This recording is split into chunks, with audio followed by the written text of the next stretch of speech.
Hello everyone, welcome back to chemistry class at GraviityCloud. Let's continue the journey of chapter of metals and non-metals. Now in the last class we had gone through the chemical properties of metals, right? And we had gone through the displacement reaction by the end of the last class. And we understood that what is displacement reaction and how a more reactive metal displaces the less reactive metal from its compound, right? Now I will do one thing. We continue the same chapter, we continue the same topic from the last class onwards. I'll just give you a brief idea about what is displacement reaction. We had gone through the definition, right? That what is the displacement reaction, and I had told you that this is how you can easily represent a displacement reaction. That A plus BC gives AC plus B, where A is more reactive and B is less reactive. So A is displacing B from BC and it is forming AC and B. Right? Then I told you by taking a good example, that is the reaction of iron and copper sulfate. So what happens in this reaction? The iron reacts with copper sulfate and it forms ferrous sulfate and copper. Simple. Right? And how it happens? I told you, suppose you take the copper sulfate solution and you put iron nail into it. You will see that after some time the color of the solution turns green. Why it happens? Because iron has replaced copper from copper sulfate and it forms iron sulfate and copper solid. This was the important displacement reaction which occurred. So this reaction shows that iron is more reactive than copper, right? Important thing is how this reaction actually occurs. That is important to understand. So let me tell you once. Let me take you through the journey. What happens? I told you that iron reacts with copper sulfate and it forms iron sulfate FeSO4 along with copper as solid, right? So what actually happens, that suppose you take the beaker and you put some water into it. This beaker contains some water, right? In this water you add some amount of copper sulfate salt. Now always remember that salts on adding to water forms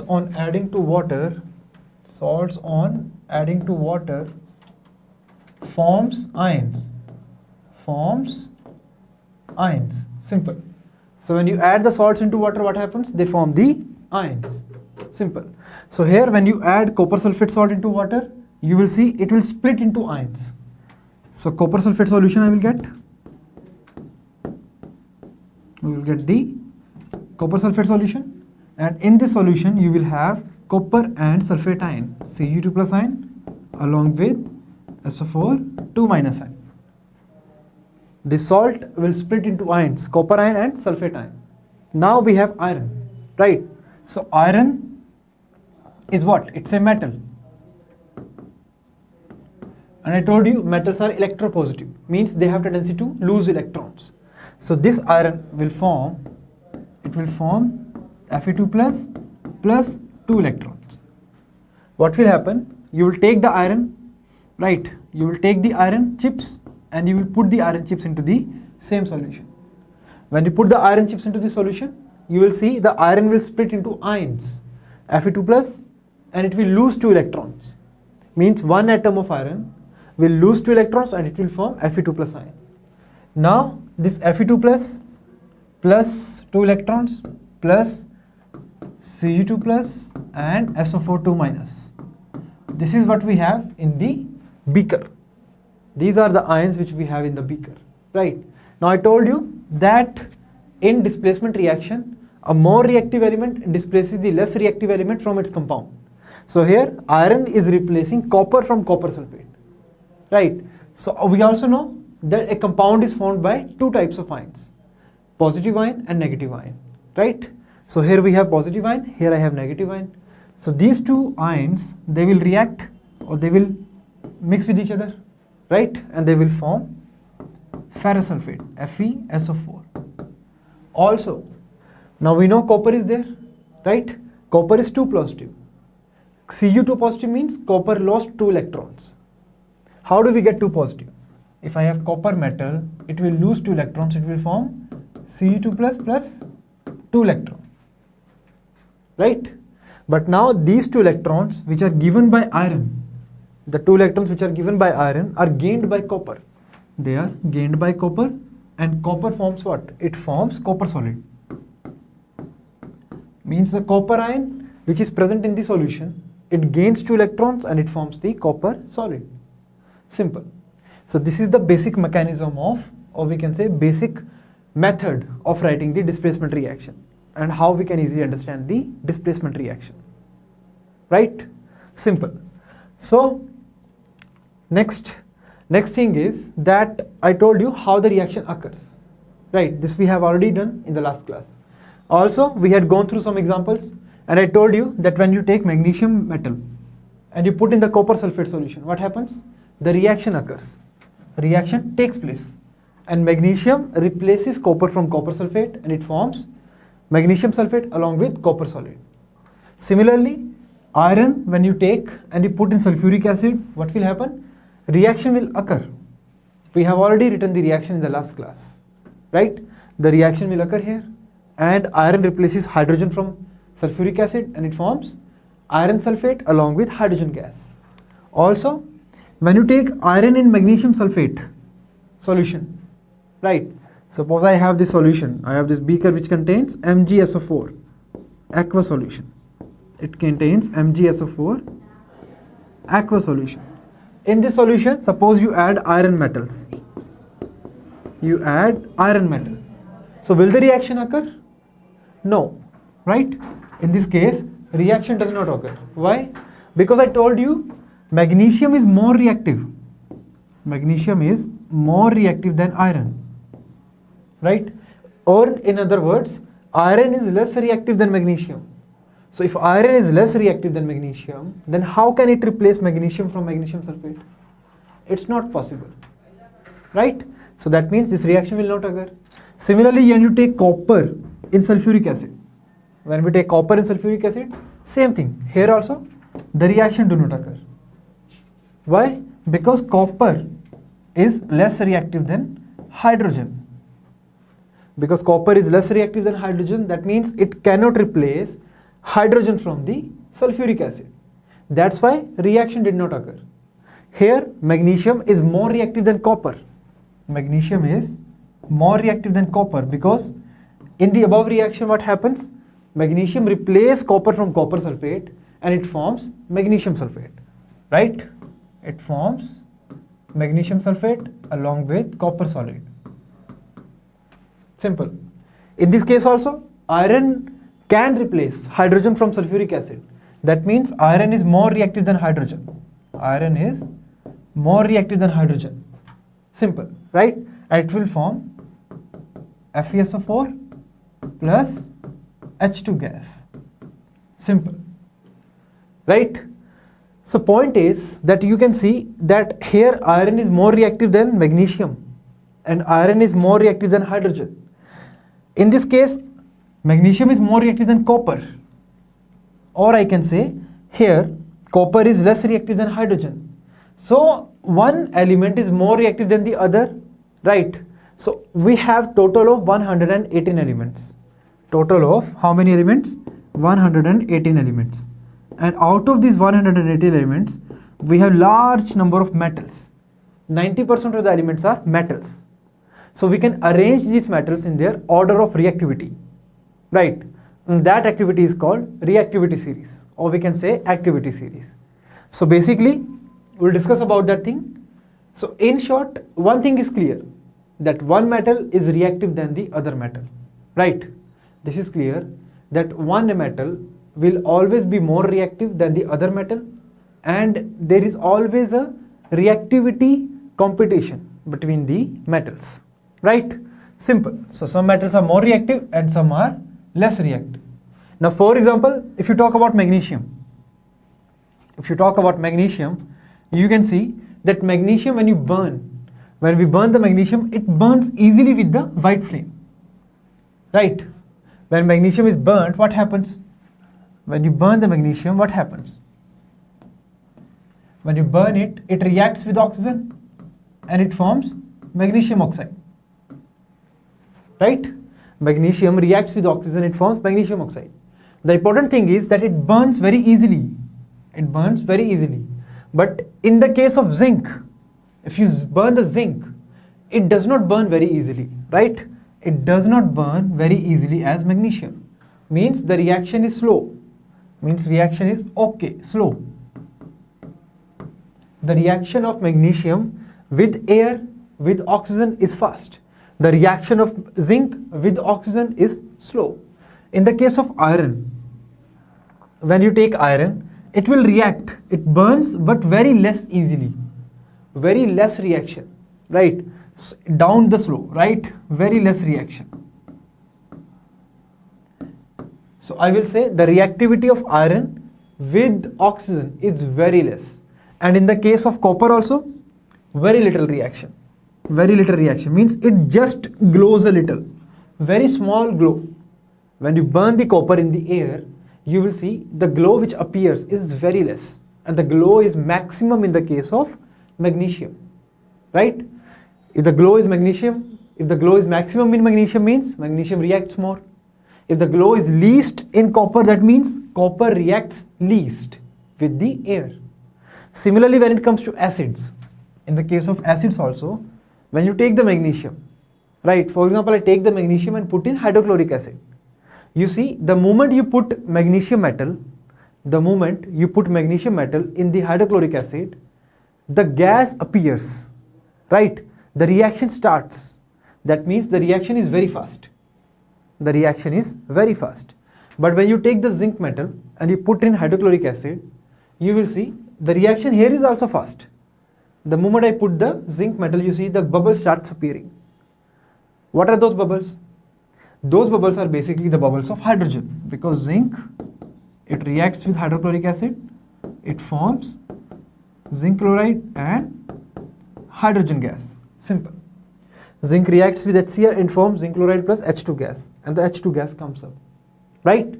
And when it comes to iron, when you put the iron nails into HCl acid, you will see the reaction is very slow.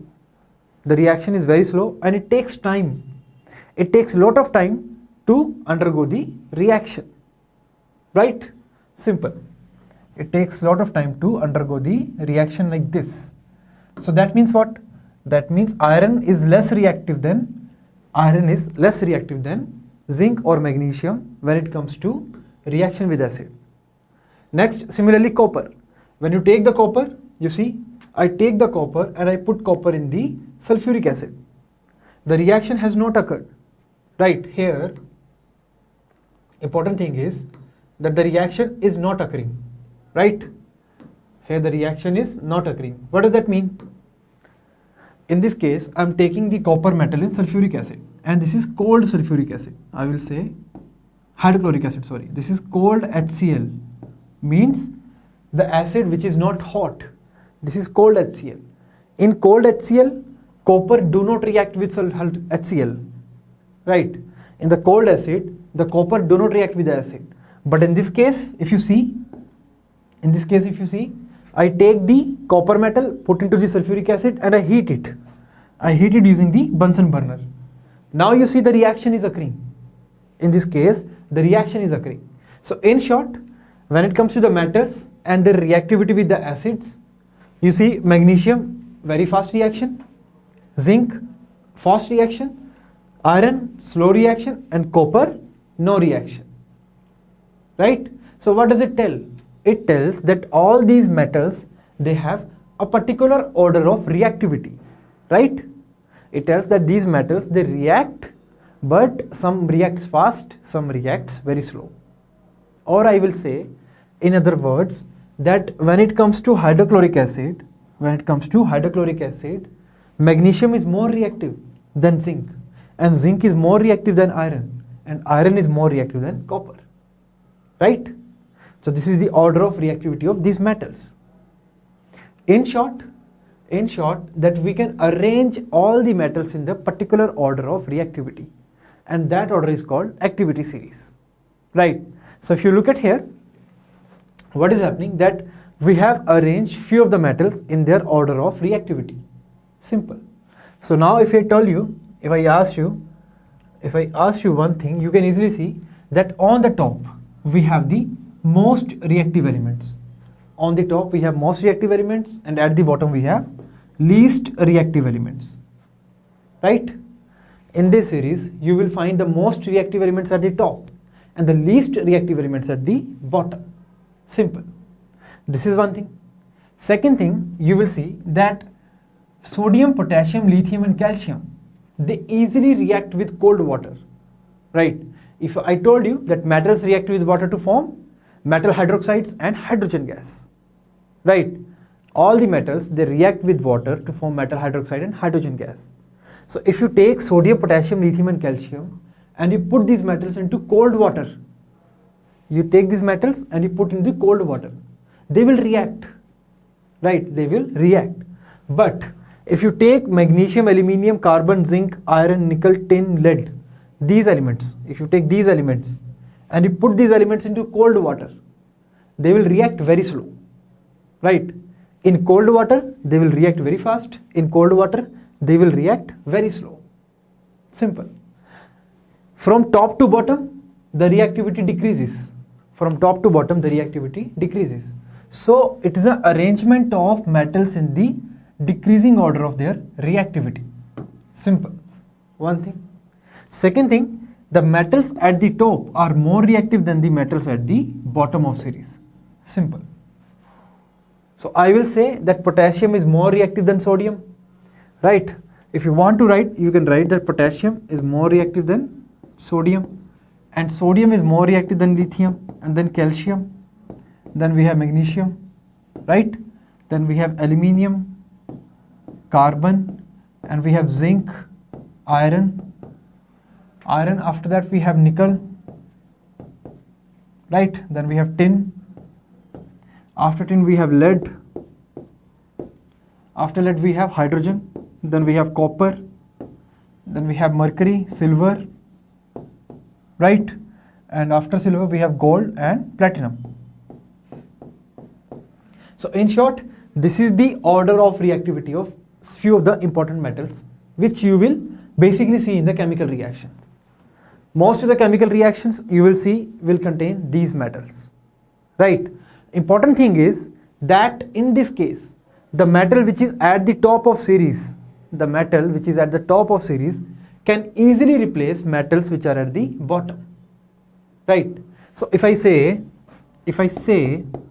ask you that, for example, I have zinc sulfate, right? I have zinc sulfate and I mix zinc sulfate with the lead. So tell me, will the reaction occur or not? I give you 1 second to think.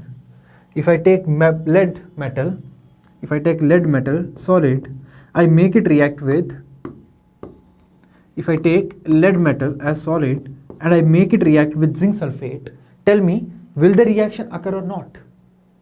If I take lead metal, make it react with zinc sulfate, will the reaction occur or not? So if you see here, clearly it's an example of displacement reaction. That means lead can replace zinc from zinc sulfate if lead is more reactive than zinc, right? If the lead is more reactive than zinc, then it can displace zinc from zinc sulfate. But let's see that is lead more reactive or not. So if you look at here, the zinc comes here and lead comes here, right? That means lead is less reactive than zinc. Down the group or down this, we can say series, the reactivity decreases. That means lead is less reactive than zinc. But in this case, lead is there and we are making lead react with zinc sulfate. So the reaction will not occur. Why? Because reactivity of lead is less than zinc. Simple. This is the reason. The reactivity of lead is less than zinc, that's why reaction did not occur, right? That's why lead could not replace zinc from zinc sulfate. Similarly, if I take another example, let's say,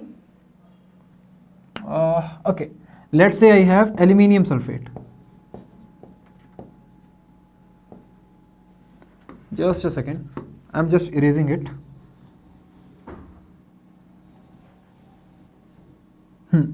Let's say we have aluminium sulfate. Let's say I have aluminium sulfate like this. Now in the aluminium sulfate, let's in the aluminium sulfate I add iron metal. In the aluminium sulfate I add iron metal. So will the reaction occur or not? Tell me. In the aluminium sulfate I add the iron metal. So will the reaction occur or not in this case? Think. Will the reaction occur? You simply have to compare the reactivity of iron and aluminium. Here if you see, aluminium is here, iron is here. That means iron is less reactive than aluminium, right? Iron is less reactive than aluminium. So if iron is less reactive than aluminium, can iron displace aluminium from aluminium sulfate? No, right? So no reaction will occur. Simple. Now if I take another example, let's say the reaction is between nickel, and lead sulfate. Now let's say the reaction is between nickel and lead sulfate. So will this reaction occur? If you look at here, in this case we have lead here and I have nickel here. So nickel is more reactive than lead, right? Nickel is more reactive than lead. That means this nickel, it can replace lead from lead sulfate, right? Why? Because it's a displacement reaction and it will occur only if nickel is more reactive than lead. And if you look at the series, nickel is up, lead is down. That means nickel is more reactive. So that means nickel can replace lead from lead sulfate. So that means it will occur. The reaction will occur. So what will be the product? Product will be something nickel sulfate along with lead. Simple. Right? The reaction will occur. So this is how you can easily compare the reactions. Let's take one more example.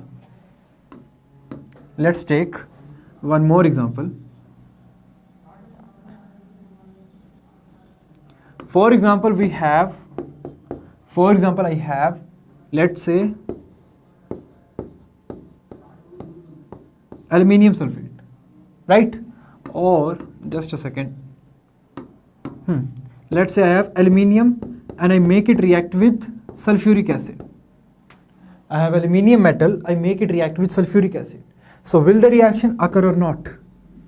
In this case, will the reaction occur or not? So we have to see that is aluminium more reactive than hydrogen? If aluminium is more reactive than hydrogen, then yes, reaction will occur. But if aluminium is less reactive than hydrogen, then reaction will not occur. So if you look at the series, aluminium comes here, hydrogen comes here, right? That means aluminium is more reactive than hydrogen.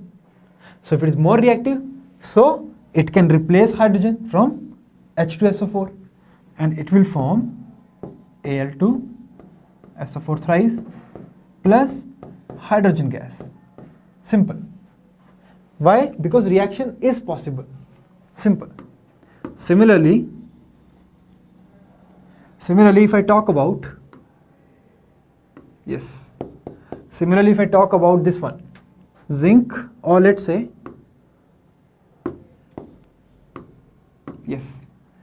let's say we talk about mercury in sulfuric acid.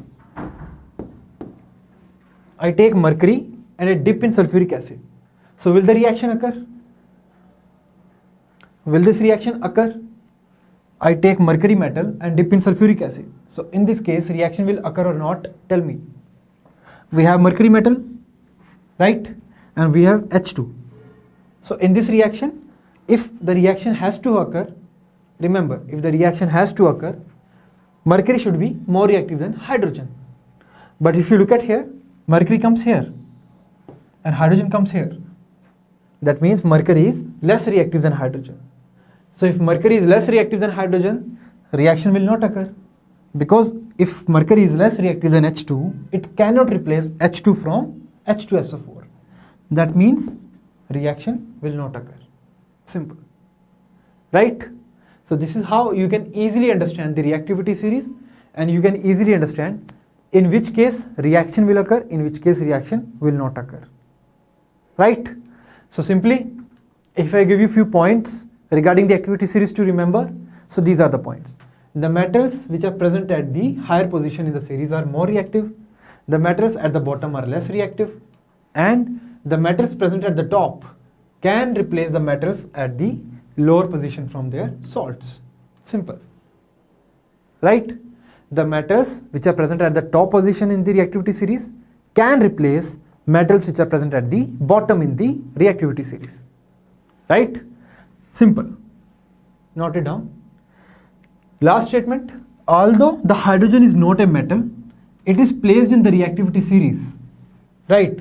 We have seen that except hydrogen, all the elements were metals. But hydrogen is a non-metal. It's a gas. Right? So, although hydrogen is not a metal, it is placed in the reactivity series of metals, as hydrogen has the ability to lose electrons to form positive ions like metals. What is the meaning of this statement? I told you, like in the case of sodium easily lose electron to form Na+, right? Same is the case with hydrogen. The hydrogen atom can easily lose the electron to form H+ ion. Hydrogen atom easily lose the electron to form H+ ion. That's why the properties of hydrogen,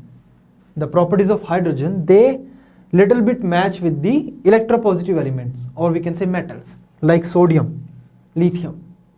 Right? So simple. Although hydrogen is not a metal, it is placed in the reactivity series of metals because hydrogen has the ability to lose electrons to form positive ions like metals. Simple. Right? So these are the important points regarding the activity series, and this is all about the reactivity of metals. Next topic will be non-metals. So we'll do one thing. We'll start this topic in the next class. Right? I think the time is about to get over. So we'll meet in the next class.